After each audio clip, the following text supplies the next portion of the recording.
Gateways to Joy. Last November, in the midst of the angst, sorrow, and suffering of the continuation of COVID and the realization that winter was coming and the pandemic had not gone away, I chanced upon an article in The Conversation titled "Finding Joy in 2020? It's Not Such an Absurd Idea, Really," by Angela Gorel, Assistant Professor of Practical Theology, George W. Truett Theological Seminary at Baylor University.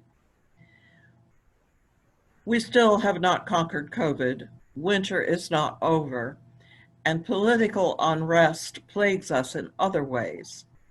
Is finding joy not an absurd idea?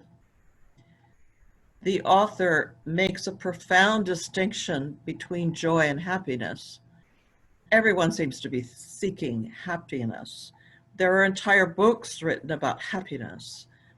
There's even a happiness quotient that rates countries for the happiness of their citizens. But joy is not a topic that is often a part of the conversation, or if it is considered synonymous with happiness. In making her distinction between the two, Professor Gorel says, "I want to be clear. Joy is not the same as happiness. Happiness tends to be the pleasurable feeling we get from having the sense that life is going well. Joy, on the other hand, has a mysterious capacity to be felt alongside sorrow, and even sometimes most especially in the midst of suffering. This is because joy is what we feel deep in our bones when we realize and feel connected to others, and to what is genuinely good, beautiful, and meaningful, which is possible even in pain. Whereas happiness is generally the effect of evaluating our circumstances and being satisfied with our lives. Joy does not depend on good circumstances."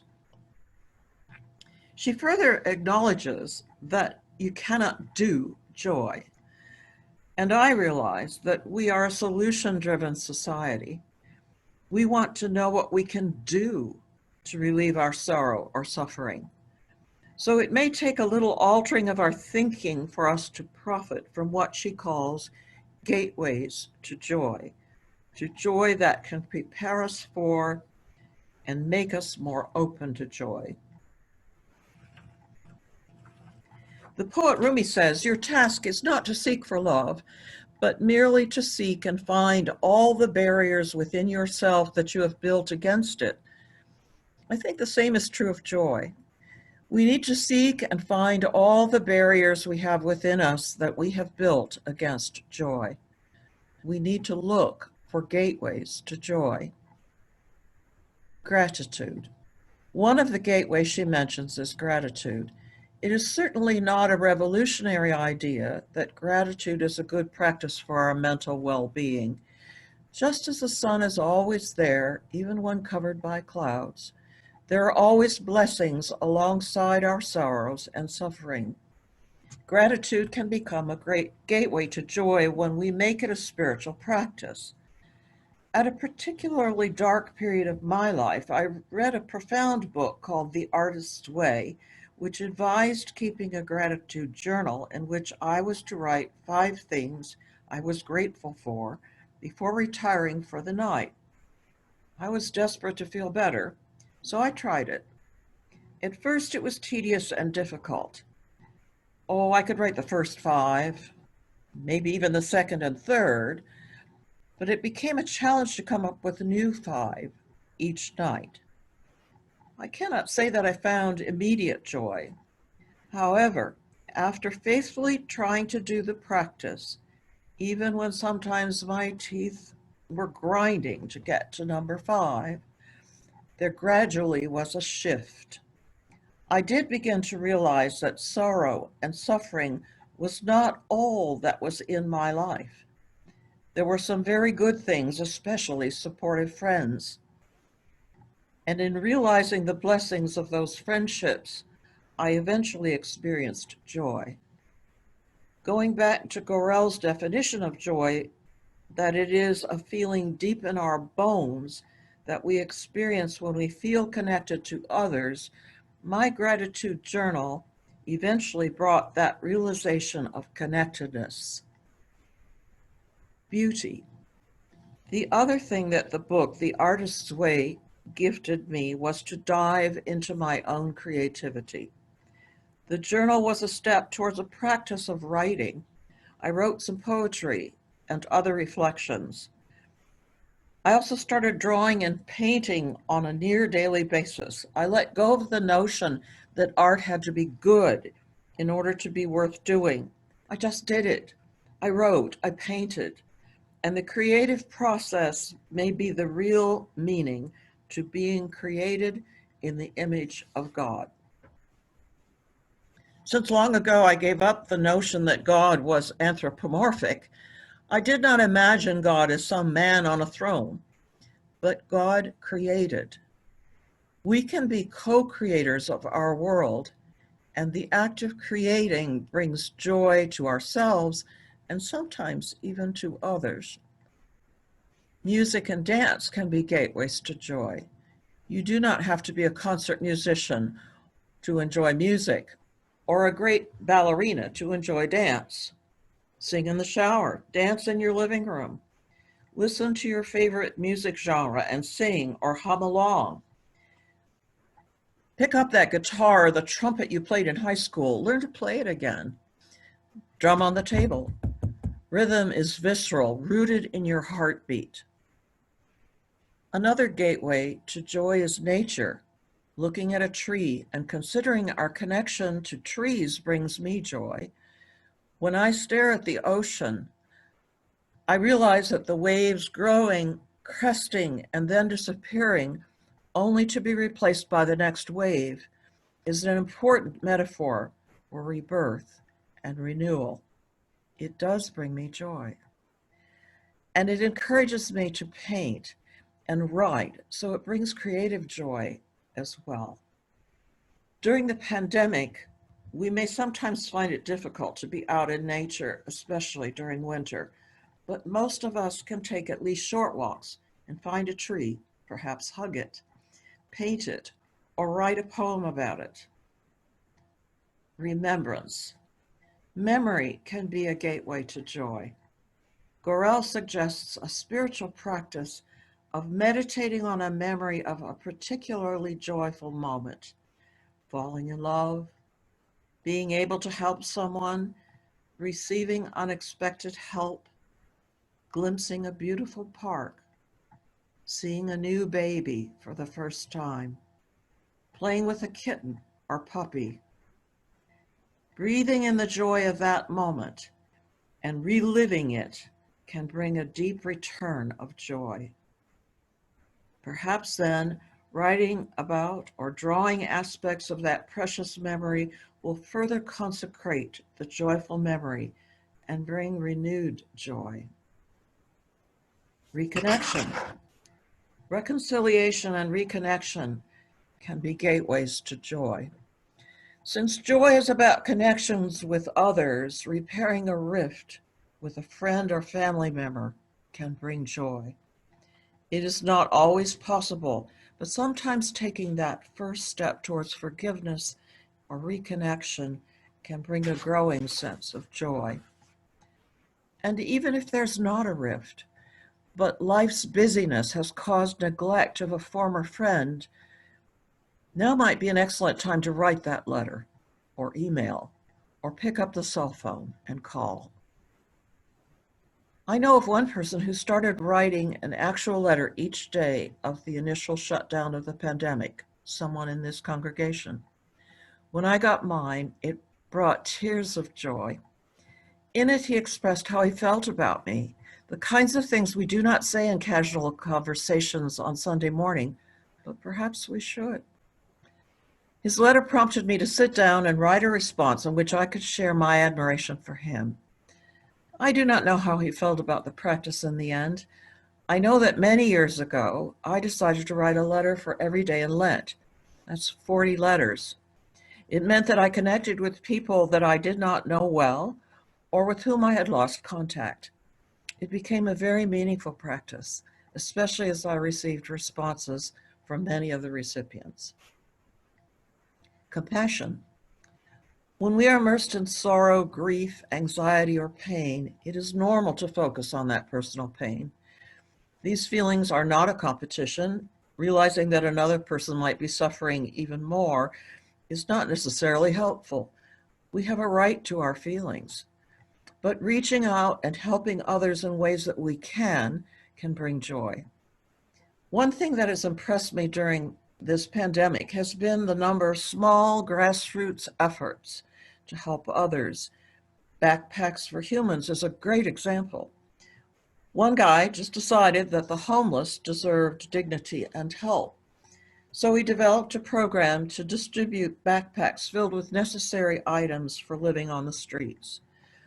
The program has grown and received a lot of support from individuals and even corporations. One person can initiate change.